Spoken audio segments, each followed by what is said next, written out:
당시 프랑스 상황을 짚어볼 필요가 있습니다. 이 시기에 프랑스를 다스린 건 잉글랜드와의 100년 전쟁을 승리로 이끌었던 그 왕들의 후손, 즉 발루아 왕과였습니다. 마고는 당시 이 발루아 왕가의 막내 공주로 태어난 인물입니다. 그런데 마고가 태어나고 얼마 후인 1555년에 두려울 것 없던 이 발루아 왕가에 불길한 소식 하나가 전해지게 됩니다. 뭐죠? 프랑스의 한 예언가가 발간한 예언집에 왕가에 대한 이야기가 실려 있었다는 소문이 돌게 됩니다. 역사평을 치루하던 의사이자 당대 최고의 예언가 그리고 점성가로 이름을 날렸던 노스트라다무스입니다. 그는 1555년 한 권의 예언서를 발간하는데 이게 바로 그 지난 수세기 동안 전 세계에서 수많은 미스터리를 불러일으켰던 노스트라다무스의 예언집이 되겠습니다. 젊은 사자가 늙은 사자를 이길 것이다. 단 한 번의 전투를 치르는 전장에서 젊은 사자는 황금빛 새장 넘어 늙은 사자의 눈을 찌를 것이다. 두 상처가 하나 되어 참혹한 죽음을 맞으리. 자, 사람들은 이 글에 나오는 늙은 사자가 누구냐를 놓고 당시 왕이자 마고의 아버지였던 앙리 2세를 지목하는 게 아니냐라고 생각을 했습니다. 즉, 이 예언의 내용은 왕의 죽음과 관련된 것이라고 믿었던 것뿐이야. 그가 예언한 상황이 실제로 벌어지게 됩니다.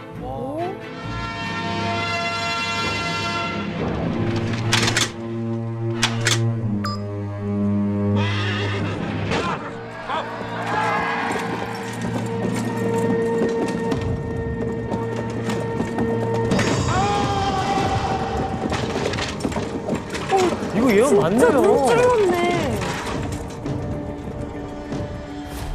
그림을 보면 저 왼쪽 인물이 창에 맞아서 쓰러지죠. 왕이구나. 뒤에서 신하들이 놀란 표정을 하면서 달려오고 달려가고 있네요. 있습니다. 네. 바로 왼쪽의 인물이 앙리 2세입니다. 그리고 왕과 백작이 각각 투구를 쓴 게 보이죠? 네. 이게 훗날 노스트라다무스가 말한 황금빛 세장이라는 표현이 바로 이 투구로 해석되는데 그 이유는 귀족 청년의 창이 투구를 뚫고 왕이 오른쪽 안구와 관자놀이 사이로 들어가서 얼굴에 큰 상처를 내어버리기 때문입니다. 와, 소름이다. 앙리 2세는 결국 이 상처를 회복하지 못하고 사망하고 맙니다. 예언이 실현될 것 같으신가요? 네, 출연된 것 같아요. 제대로요. 자, 프랑스의 왕이자 마고의 아버지인 앙리 2세의 갑작스러운 죽음으로 강력했던 왕권은 한순간 위태롭게 됩니다. 샤를 9세는 당시 이제 10살의 어린 나이에 이 거대한 프랑스를 다스리는 왕이 되어야 했습니다. 그러면 또 엄마가 간섭을 하겠네요? 그렇죠. 왕이 너무 어렸기 때문에 왕권이 약했고 그래서 어머니인 카트린 드 메디치가 아들의 왕권을 굳건히 하기 위해서 직접 섭정의 자리에 오르게 됩니다. 샤를 9세가 왕위에 오르는 1560년을 전후로 세계사를 뒤흔든 대사건이 프랑스에서 일어나게 됩니다. 바로 부패한 교회를 비판하며 시작된 종교개혁입니다. 카톨릭 교회는 유럽을 움직이는 거대한 조직이었고 교회의 법이 국가의 법으로 받아들여지기도 하고 교회가 어떤 행동을 이건 범죄야 라고 지목을 하면 왕국도 여기에 협조하곤 했습니다. 이런 막대한 권력을 앞세운 가톨릭 교회는 시간이 갈수록 부패한 모습을 보이기 시작했는데 그러다가 마침내 성베드로 성당을 재건축하겠다며 수단과 방법을 가리지 않고 건축비를 마련하는 상황이 벌어지게 됩니다. 이는 면벌부. 죄를 면해주는 것은 아니고 죄로 인해서 받게 되는 벌을 사해주는 면벌부라고 번역하는 것이 맞습니다. 이러한 행태를 보다 못한 독일의 성직자 마틴 루터가 가톨릭 교회에 이제 반기를 들었는데 이게 바로 종교개혁의 시작입니다. 그는 성직자가 타락했고 가톨릭 교회가 성경의 가르침에서 벗어났다며 강하게 질타했습니다. 그리고 이제 루터의 뒤를 이어서 교황과 성직자 권위에 정면으로 도전하는 인물이 등장했는데 바로 프랑스 출신의 신학자 칼뱅입니다. 그러면서 로마 교황청의 지배를 받지 않는 이제 새로운 종파, 이른바 신교, 영어로는 프로테스탄트라고 하는데 이것이 바로 오늘날 우리가 개신교라고 부르는 종교의 시작입니다. 이 일은 프랑스에 엄청난 파장을 몰고 오는데 신교를 따르는 신교 교회와 신자들이 프랑스에서도 하나, 둘씩 생겨나게 된 것입니다. 그렇다면 왕실의 입장에서는 자신의 왕국 안에 이 신교도가 등장하는 것을 어떻게 바라봤을까요? 그러면은 약간 역적 느낌일 수도 있겠네요. 네, 정확하십니다. 특히 마고의 아버지인 앙리 2세는 이 신교도를 단호하고 잔혹하게 처벌하기로 유명한 왕이었습니다. 그는 전국에서 신교도를 색출하고 재판을 받게 한 다음에 산채로 화형시키기도 했습니다. 와우. 그런데 이러한 탄압에도 불구하고 1555년에 파리를 비롯해서 5개밖에 없던 교회가 4년 뒤인 1559년에는 100여 개에 달하게 되고 그리고 다시 3년 뒤에는 전국에서 2천여 개의 교회가 생겨나게 됩니다. 진짜 급속도로 퍼졌네. 그러면 지금 나라가 카톨릭 그리고 개신교 그러니까 완전히 좀 나뉘어 있잖아요, 종교가. 네. 그럼 왕권 강화를 위해서는 좀 이거 정리가 필요했겠어요. 예, 맞습니다. 카트린 왕비는 하나의 왕국의 종교가 둘로 나뉘는 이 혼란한 상황이 왕권을 회복하는 데 득이 될 게 없다라고 당연히 판단을 하게 됩니다. 이렇게 카트린 왕비와 샤를 9세가 신교와 가톨릭의 눈치를 보는 사이에 프랑스에선 신교도를 모조리 죽여야 한다라고 주장하는 가톨릭 강경파 세력이 등장하게 됩니다. 이 강경파의 선두에 섰던 거는 부와 명성을 가진 권력자인 기즈라고 하는 가문이었습니다. 그럼 프랑스 왕실은 어느 쪽 손을 들어줬어요? 처음에는 어느 쪽의 편도 들어주지 않고 둘 사이에서 줄다리기를 합니다. 서로를 견제하고 서로를 이용하기도 하고. 그러던 1562년에 카트린 드 메디치가 돌연 충격적인 칙령을 내리면서 이 균형을 깨트리게 됩니다. 칙령의 내용은 바로 신교의 존재를 인정하겠다라는 내용이었습니다. 아우. 당시까지 프랑스가 법으로 금지하던 신교를 왕실에서 인정하면 가톨릭 교도와 신교도가 서로를 인정하고 평화적인 타협을 하지 않을까. 그래서 왕의 권위가 강화되지 않을까라고 기대했는데 그렇다면 과연 신교를 인정한다는 칙령으로 왕권을 안정시키겠다는 이 카트린 왕비의 기대는 실현되었을까? 실패했겠죠. 뭐 흐름상. 네, 맞습니다. 가톨릭 쪽에서 난리 났겠는데요? 너무 안이하게 판단한 것 같아요. 왕실에게서는 사실 큰 문제가 있었습니다. 바로 기즈 가문의 반응이었습니다. 기즈 가문은 신교의 손을 들어준 왕실에 크게 분노했고 카트린 왕비를 찾아가서 나는 칙령 인정하지 못하겠다. 칙령에 반대한다는 의견을 냈지만 카트린 왕비는 그를 매몰차게 거절하고 루브르 궁에서 쫓아내기까지 했습니다. 이에 화가 난 기즈 가문은 1562년 봄에 기어코 끔찍한 사고를 저지르게 됩니다. 1562년에 벌어진 바시 대학살이라고 하는 사건입니다. 이 사건으로 무방비 상태였던 신교도 23명이 사망하고 100여 명이 부상을 당했습니다. 이후 기즈 가문은 여세를 몰아서 이곳으로 향하는데 어디로 향했을까요? 다른 교회. 궁으로? 그렇죠. 바로 왕실 가족들이 머물러 있던 당시 퐁텐블로에 있던 왕궁으로 찾아가게 됩니다. 기즈 가문은 이곳에서 카트린 왕비를 볼모로 사로잡고 자신들은 난 가톨릭 교회의 수호자로서 왕을 위해서, 국왕을 위해서 정정당당하게 신교도들을 처단했을 뿐이다 라고 주장합니다. 교수님, 그러면 신교 측에서는 저렇게 학살 당하고 가만히 있었어요? 당연히 가만히 안 있죠. 신교도들도 크게 분노했고 복수를 위해서 즉시 군대를 조직했습니다. 수많은 왕의 신민들이 끔찍하게 살해당했다는 소식이 전해졌다. 기즈는 왕과 카트린 왕비에게 다가가 용인될 수 없는 방식으로 행동하고 있다. 우리는 왕과 카트린 왕비의 권위를 지지하기 위해 모인 사람들이다.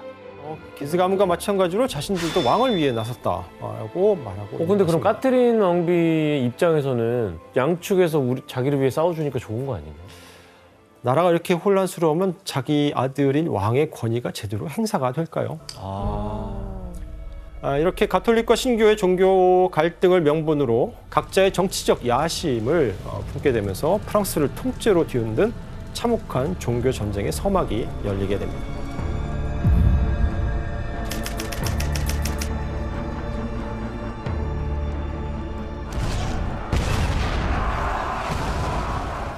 사실 이름은 종교 전쟁이지만 그 실상은 프랑스라는 나라를 두고 벌어진 피비린내나는 권력 쟁탈전이자 프랑스가 두 쪽으로 갈라져 싸우는 참혹한 내전이었습니다.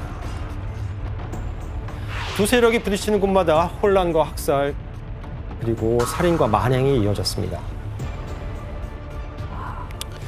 그러니까 전쟁이 어쨌든 치열해질수록 오히려 왕실에서는 골치만 아프겠네요. 네, 볼모에서 풀려난 카트린은 어떻게든 가톨릭과 신교를 중재해야만 했고요. 아들인 샤를 9세의 왕권을 안정시키기 위해서라도 손을 놓고 있을 수는 없었던 것입니다. 가톨릭을 대표하는 왕실이 결혼을 통해서 신교와 손을 잡겠다는 것이었습니다. 왕실의 명운이 걸린 이 중대한 계획에 카트린 왕비가 가톨릭의 얼굴로 내세운 것은 마고공주구나. 아름다운 미모로 시인들의 칭송을 받아마지 않던 19살의 공주 마고였습니다. 아, 마고가 여기서 나오는구나. 딸 마고의 결혼 상대로 낙점한 인물은 누구였을지 그림으로 확인해 보겠습니다. 와, 야, 쉽지 않죠. 그렇죠. 아무나 결혼 안 시킬 것 같은데. 그렇죠. 대단한 분일 것 같은데요. 바로 마고의 결혼 상대는 19살의 동갑내기인 앙리드 나바르, 훗날 앙리 4세가 되는 인물입니다. 앙리 4세는 왕실의 가장 가까운 친척인 부르봉 가문의 핏줄이면서 전쟁에서 신교를 이끌던 나바라 왕국의 왕자였습니다. 프랑스와 스페인 국경에 위치한 작은 왕국입니다. 작네요, 생각보다. 조금 급이 다르죠. 네. 이렇게만 봐도. 네. 하지만 기즈 가문에 맞서 전쟁을 벌이던 신교 군대의 핵심 세력이 바로 이곳이었고요. 때문에 앙리 4세는 어머니인 잔달불의 여왕과 함께 신교 측의 상징적인 수장 역할을 하던 중요한 인물이었습니다.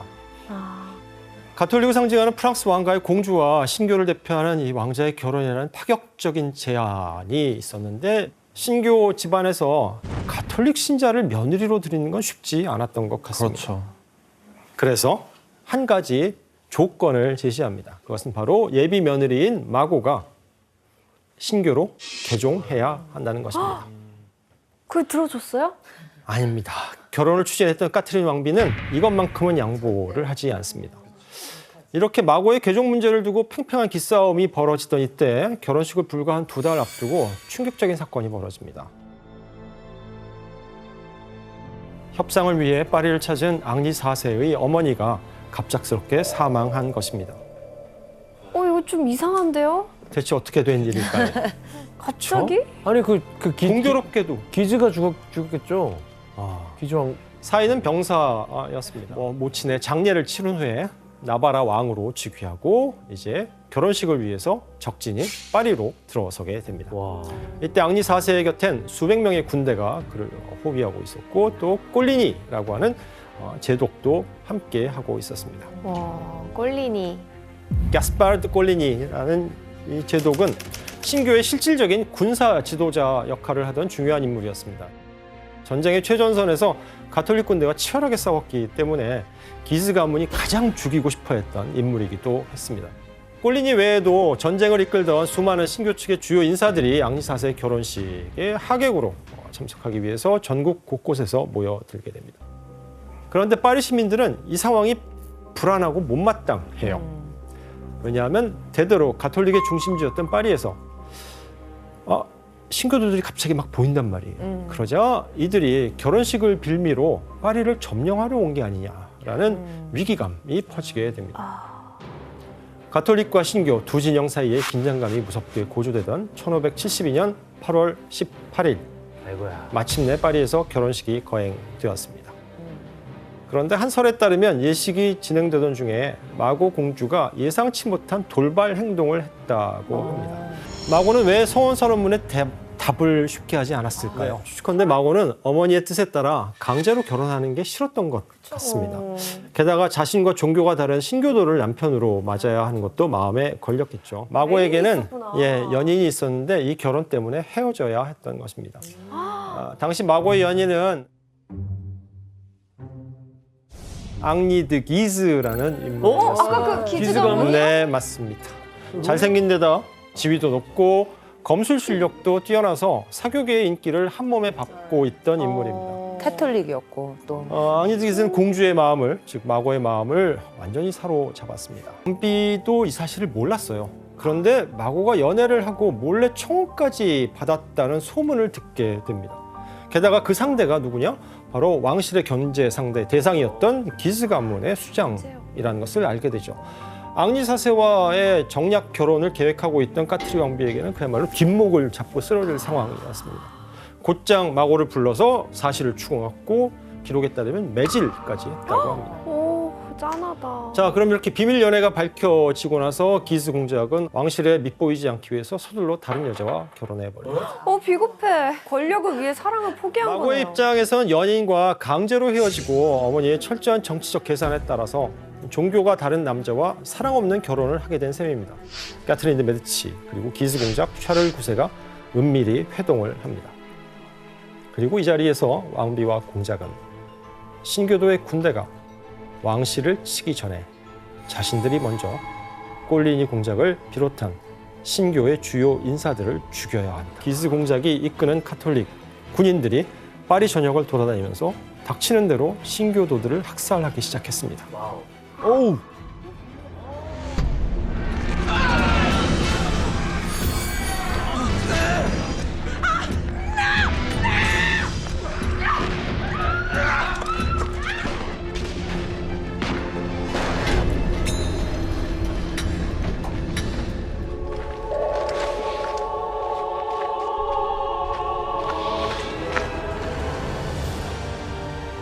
루브르 궁전을 배경으로 파리 시내의 참상을 그린 모습입니다.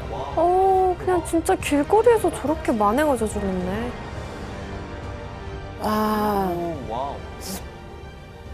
사륙전이 시작되자 기스 공작은 가장 먼저 누구에게 달려가느냐? 아버지의 원수인 꼴리니 제독의 숙소로 달려갑니다.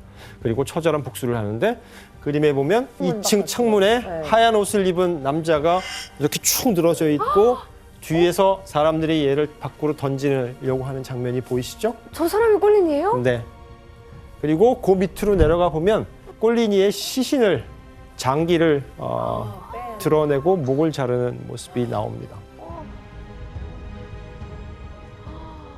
이렇게 가톨릭의 공적이었던 꼴리니 제독을 비롯한 신교의 주요 인사들이 처참하게 죽어갔습니다.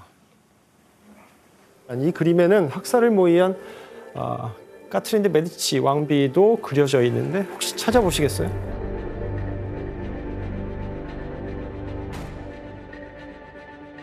저기 위에서 내려다보고 있는 사람 아닌가? 네, 맞습니다. 시신 보고 있네. 상복을 입고 있는 까트린 메디치가 쌓여있는 시신들을 보고 있습니다. 뭘 보고 있을까요? 죽었나 안 몇 죽었나? 명 죽었나? 살아있는 신교도의 유력한 인사들을 죽이기로 했잖아요. 꼴린이? 그 결정한 리스트에 있는 사람들이 죽었나를 지금 확인하고 있습니다. 얼굴 보면서. 네. 그런데 이때 예상치 못한 문제가 생깁니다. 원래 계획대로라면 하루 동안 학살이 벌어지고 그쳐야 스톱해야 되거든요. 그런데 신교에 대한 반감이 심했던 파리 시민들까지 이 광기의 학살에 가담하고 동조하면서 학살극이 계속 연장. 전국에. 어머, 그 일반 민중들까지? 네. 파리는 순식간에 지옥으로 변했고 이제 학살의 대상은 남녀노소를 가리지 않고 갓 태어난 아기는 물론 배가 갈려 내장이 쏟아진 채 죽은 여성들도 나오게 됩니다.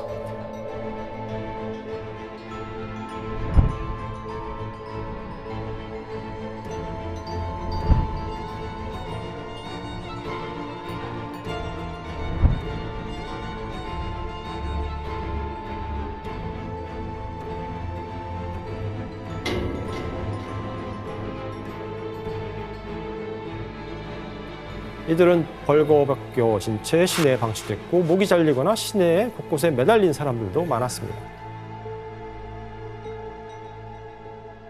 이 끔찍한 학살 결과 당시 파리에서 사망한 사람만 무려 3,000명에 달했다고 합니다. 그때 당시에 8월 달이었거든요. 그래서 날씨가 매우 더워가지고 시체를 빨리 처리해야 이게 썩기 전에 빨리 처리를 했어야 됐어요. 그래서 저기 보이다시피 생강이 보이잖아요. 그 강 안에 시체를 엄청 던졌는데 너무 던지다 보니까 이게 붉은색으로 바뀐 거예요, 색깔이. 그래서 여기저기 묻다가 파리 시내까지 묻었는데 근데 파리 에펠탑 바로 근처에 시체가 발견이 된 거예요.